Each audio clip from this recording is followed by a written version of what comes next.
Disneyland is your land. Come seek an adventure at your pirates, eh? Make the jump to light speed.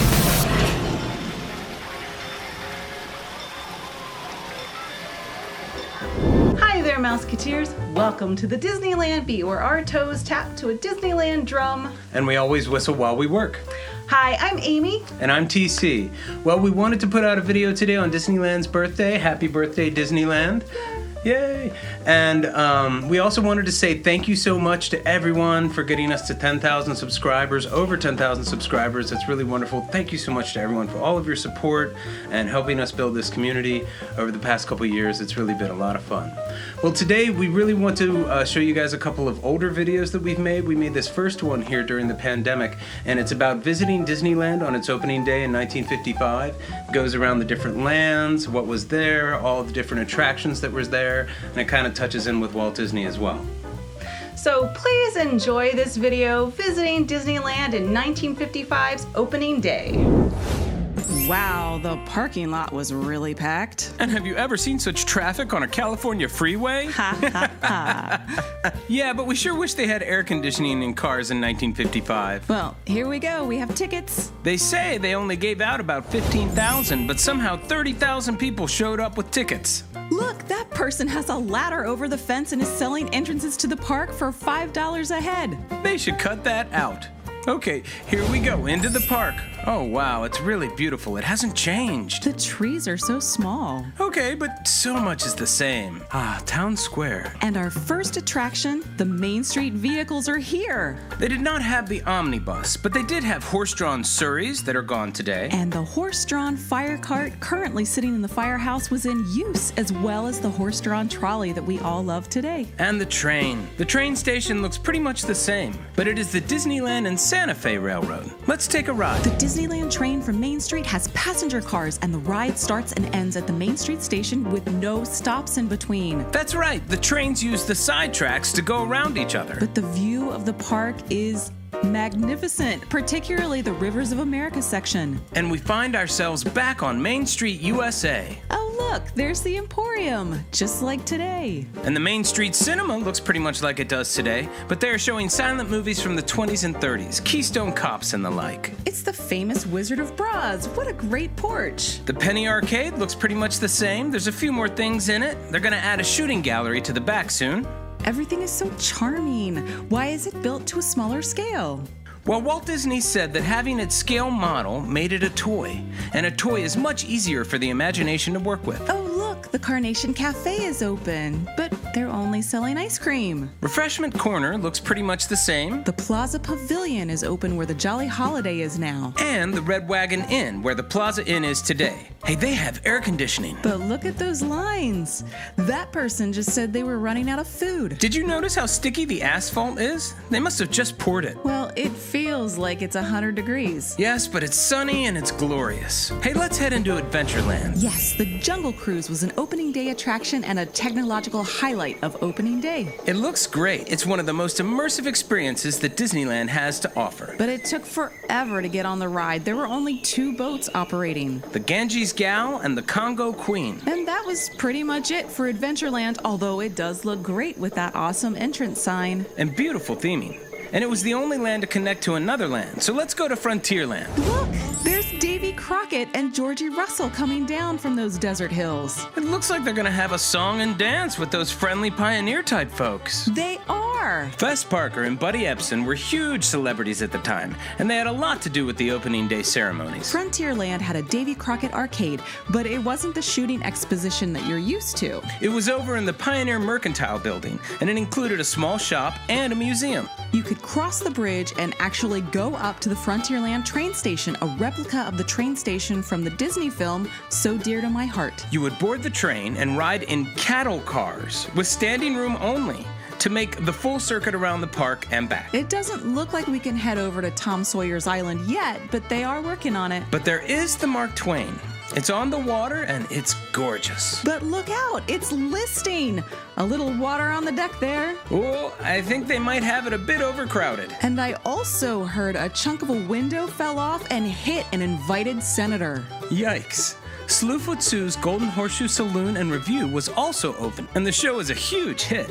Wally Bogue kills every show, every time. Even Walt never got tired of the review. There isn't a train or even a mine train yet up at Rainbow Ridge, but there is a mule pack. A trusty train of mules that you can take on a tour of the living desert and bear country. And the stagecoaches. And it looks like soon they're going to have Conestoga wagons ready. Let's take Big Thunder Trail over to Fantasyland. Take the what to what? Oh, it's not here. Yep, we have to go back through the hub so Grandma can check on us, but let's hurry. They're about to drop the drawbridge into Fantasyland for the first time. Look, it's Walt himself. And a knight on horseback. They're dropping the bridge. Look, it's all of the Disney characters. Oh, some of them are cute and not scary at all. Oh, the castle is beautiful and Fantasyland looks wonderful. Themed like a whimsical medieval fair. Wow, Mr. Toad's Wild Ride, it's here. It's the same ride. Look, there's a huge line at Peter Pan. Of course there is. Well, it looks like it broke down is why. Oh, there it goes now. We can ride. Wow, that was cool. But where was Peter? He didn't get added until 1980. It's just supposed to be his flight. Okay, let's ride Snow White's Scary Adventures. No, just Snow White and her adventures. Oh, okay. Not scary yet. Well, it's still a fairly similar ride. Yeah, that was way scary. And again, where was Snow White? Again, you're just supposed to see the ride from her point of view. Just kidding. What a great ride. And we can ride King Arthur's Carousel and the Mad Tea Party. Casey Jr. looks a little different than it does now. Let's give it a ride. Whoa, that was fast. That's pretty much a roller coaster. Those were some huge hills. Yep. It was originally intended to be a roller coaster, but it wasn't working as planned.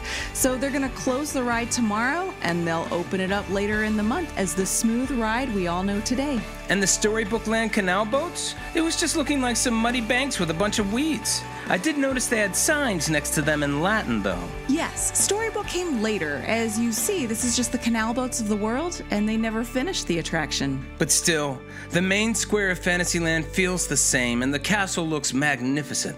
It's incredible actually seeing people up on it. The magic created here, even on day one, is amazing. Let's head back through the castle and the hub to Tomorrowland, our last land to visit here today. Look, there are a bunch of celebrities riding the Autopia. It looks pretty much the same, but wait, there are no guardrails. Free to roam the track. Let's give it a whirl. Hey, isn't that Sammy Davis Jr. and Frank Sinatra? Looks like there are a few things they didn't quite get ready. They're building a boat ride over there, and this huge rocket is going to have an attraction that takes guests to the moon. There is Space Station X1, a kind of cool diorama. We can visit the Circarama Theater. They're playing a film, A Tour of the West, and 360 film. And of course, for some colorful chemistry that we can visit at the Monsanto Hall of Chemistry, which famously monopolized a lot of the time of the opening broadcast. Disney worked with ABC for months to open the park and start the Disneyland TV series, promoting it on a big TV special. A TV special that 70 million of the 160 million Americans at the time watched. That's almost half the country. And this kind of boring scientist talked for like 10 minutes while things like the Golden Horseshoe and Fantasyland attractions got cut short. Ooh, we should head back. Like Cinderella's pumpkin, our time machine only works for a little while. Okay, but look,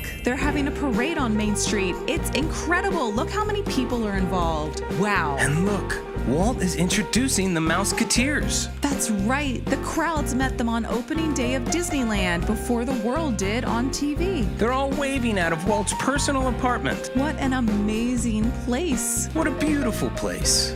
Well, thanks for joining us, Mouseketeers. Once we go through this tunnel, we will be back in 2020. Take care. Be kind. See you real soon. See you real soon. Well, I hope you enjoyed that look back at opening day in Disneyland.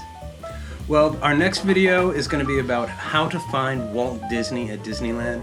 So it's about how to connect with Walt when you're in the park, finding all the different places throughout the park where you can still find things that Walt Disney made or touched or designed, and that's what this video is all about. So enjoy how to find Walt at Disneyland. The pre-show for your Disneyland hunt begins at the lobby of the Main Street Opera House. Here you can take in a small museum showcasing Walt and the Disneyland story. Check out the model of what Disneyland looked like when it opened in 1955 and one of the actual Griffith Park benches where Walt was sitting when he came up with the idea of Disneyland in the first place. Then head out to find Mr. Disney. The Disneyland Railroad was a long-time passion of Walt Disney, and it greets you as you walk into the park. start at Main Street Station, where inside a small museum showcasing Walt's love of trains is on display, complete with a replica of the small-scale steam engine Walt created for his home railroad, the Lily Bell. As you wait for your train, look across the tracks at the bright handcart that Walt picked out himself. Many of the appointments still in the park were handpicked by Walt. If you really want to have a Walt Disney moment, wait for the number 2 engine, the E.P. Ripley. It is one of the 2 trains that the Walt Disney Studios built themselves, and it is the train that pulled Walt into the station on opening day for his grand entrance. If you ask for a ride on the tender car, you can see the same engine up close and perhaps feel the thrill that Walt also felt tending to the powerful steam engines. When constructing Main Street USA on the west side, the workers installing popcorn lights on the facade ran into a problem. They had an odd amount of sockets and were not sure what color to choose to finish it, red or white.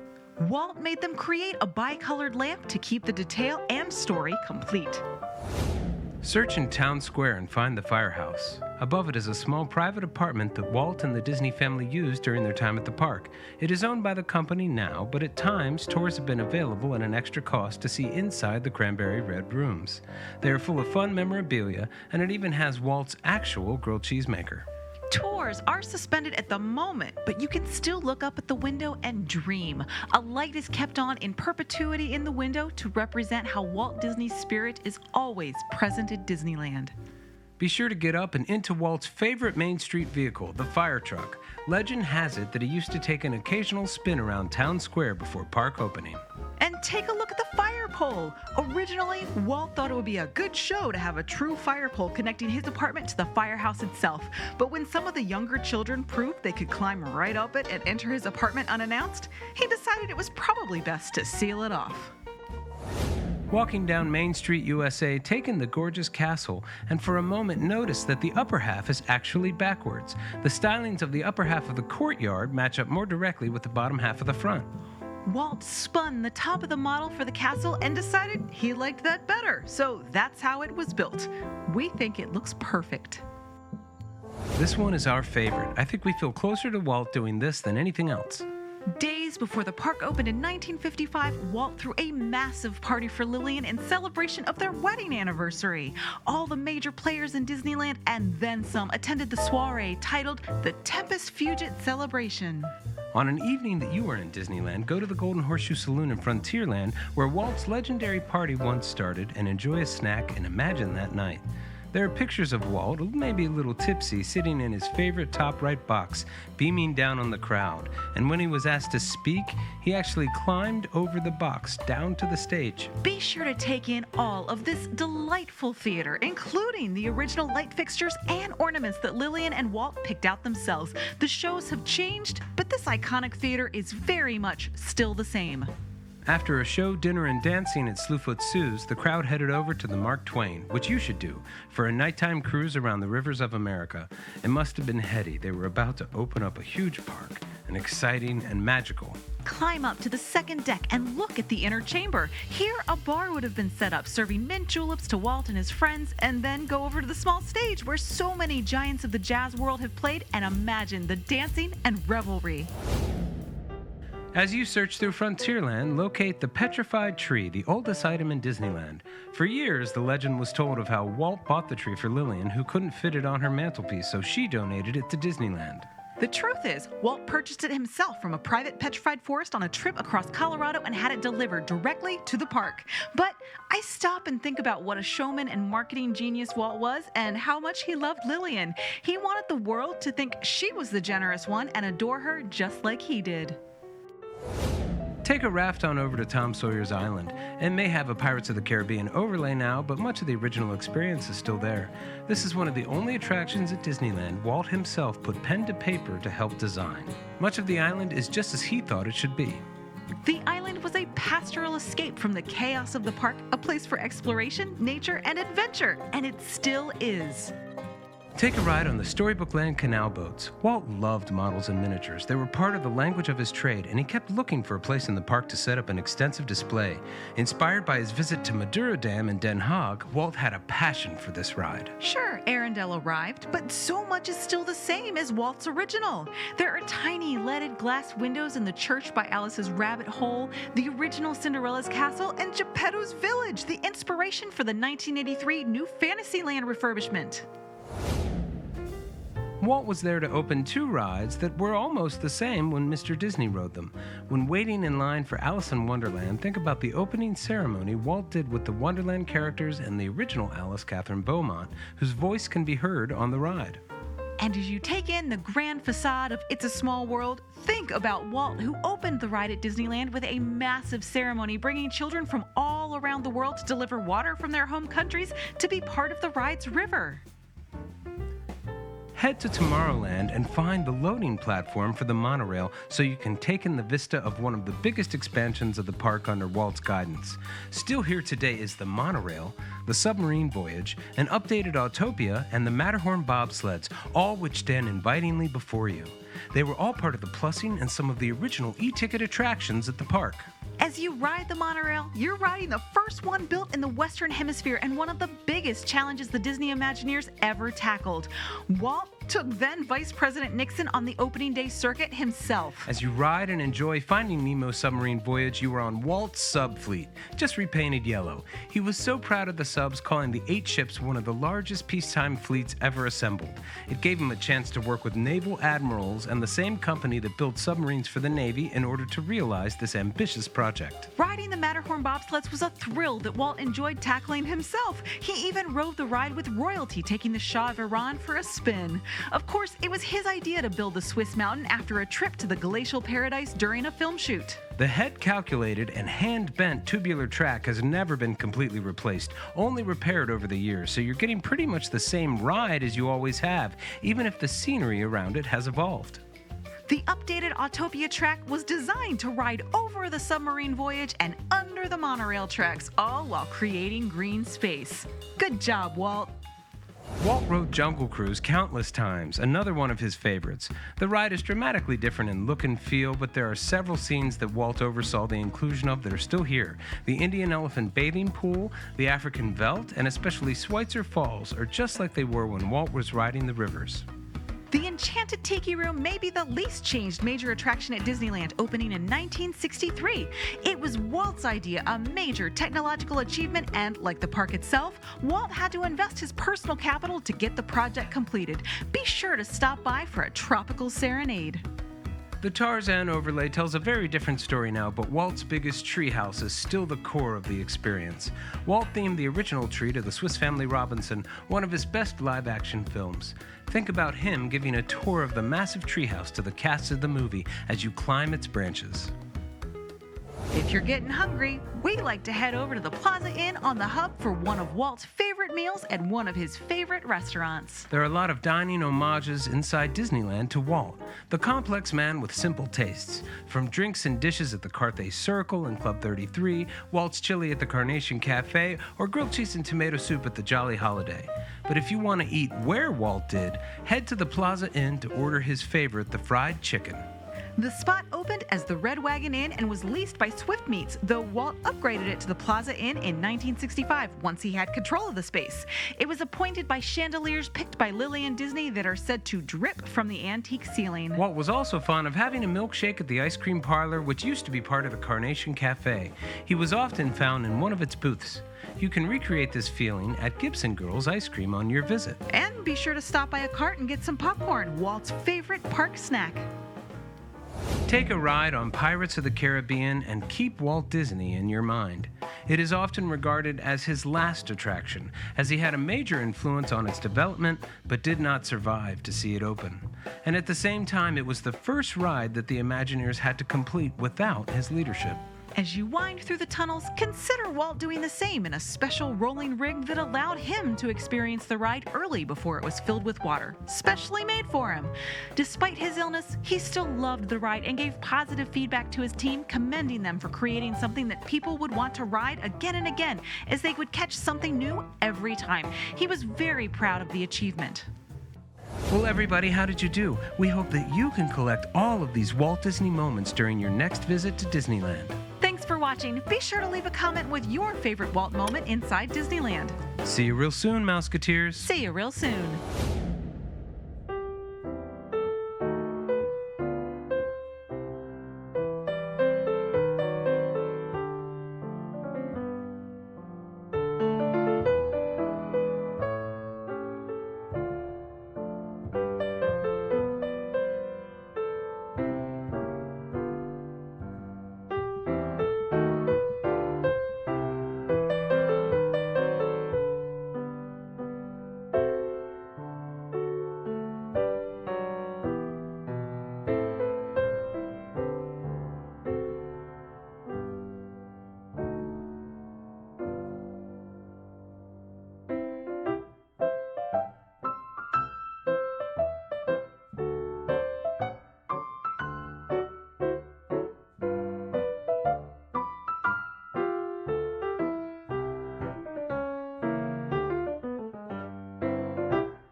Well, we hope that'll help you find Walt Disney on your next visit to Disneyland. It is one of the things that makes that park so special. Absolutely. Well, we have one more video for you. This one we really enjoyed putting together. It's some footage of Pirates of the Caribbean Now, a ride through Pirates of the Caribbean Now, narrated by Walt Disney himself. So it's some old audio from when Walt Disney was talking about the ride that we put together with some modern footage of Pirates of the Caribbean. So I hope you enjoy that. Enjoy this ride through of Pirates of the Caribbean with Walt Disney himself. This is what we call New Orleans Square. And here's a picture of it from the riverfront. And all these little streets are going to be very intriguing, little shops and things. People can wander around in there. And then in here, we have a special attraction. We call it the Blue Bayou Lagoon. And people are going to get on a boat here and ride through the lagoon. It'd be too late to alter course. And then as they get around here, we're going to take them down a waterfall and take them back into the past, into the days of the pirates, you know, where the whole Caribbean area was full of pirates and they were always sacking towns and things. You believe in pirates, of course. Oh, yes. So you want to see some? Love to. Right over here, we'll meet them.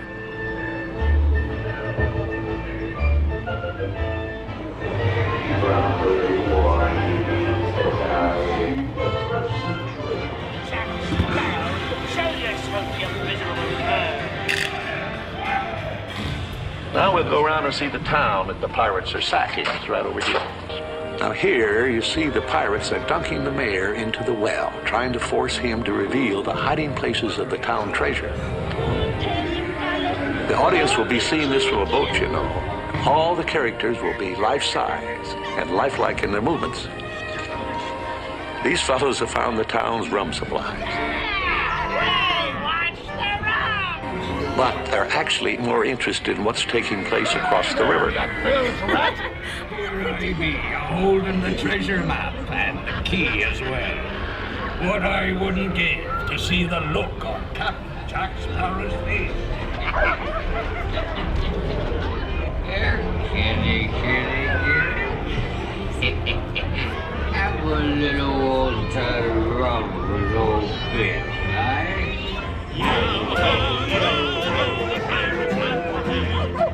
Here's one here. Here's a pirate laden with loot. He's trying to escape. He's got one foot on the dock and one foot on a rocky boat.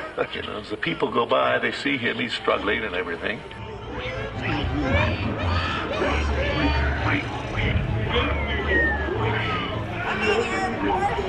Well, we set the place on fire, and we have our audience trapped down in this flaming city. How can they get out then? Well, now you got into this mess by going down a waterfall. Now, how would you suppose we get them out of there? By going up the waterfall? That's right. Anything's possible in Disneyland. Well, thank you so much, everybody, for joining us today and for your support. We've had so much fun putting all this together and doing this channel and bringing you into Disneyland with us. It's really been great. So thank you so much. And Happy birthday, Disneyland! Absolutely. So we'll see you real soon, Mouseketeers. See you real soon.